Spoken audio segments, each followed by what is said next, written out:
So some terms to know before we get started. We have our PAMPs, which are pathogen-associated molecular patterns. This is what innate cells use to identify pathogens. And then our innate immune cells are cells that only recognize PAMPs, and they're the first immune response, and they are not specialized. So this is our kind of first immune system that we have. And our second immune system is our adaptive immune system, which recognizes specific patterns unique to the specific pathogen invading the body. These are called antigens. The epitope is the specific molecular pattern of an antigen, and this is what is recognized by T cells.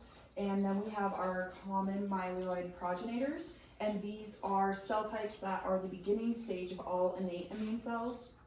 And then we have the common lymphoid progenitor, which is cells that are the beginning of all of our adaptive immune cells. So what are dendritic cells? We first discovered them in the 1970s, and they are formed in the bone marrow from stem cells. They're actually formed from both of those stem cells we talked about earlier, and from there they travel through the bloodstream to monitor the tissues, and their job once they're in the tissues is to look for pathogens. They are the bridge between our two immune systems, the innate and the adaptive. While in the tissues, dendritic cells ingest extracellular fluid and matter in order to detect pathogens. This process is called phagocytosis. The dendritic cells are looking for special components of pathogens called PAMPs. This is a component of PAMP signaling dependent phagocytosis, which is when the entire pathogen is absorbed by the dendritic cell. When the dendritic cell is absorbing extracellular fluid, it absorbs viruses and particles of broken down pathogens.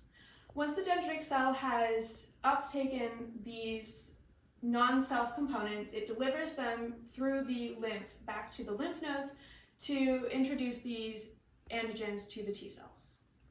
Alright, so once the dendritic cells are back at the lymph nodes, they teach naive T cells, which are special pathogen fighting cells, about what type of pathogen is present in the body. And then the dendritic cells will then deliver a part of the antigen called the epitope to the T cell, where it interacts with these special MHC proteins on the T cell's membrane. And the T cells will learn about the pathogens and turn into mature T cells.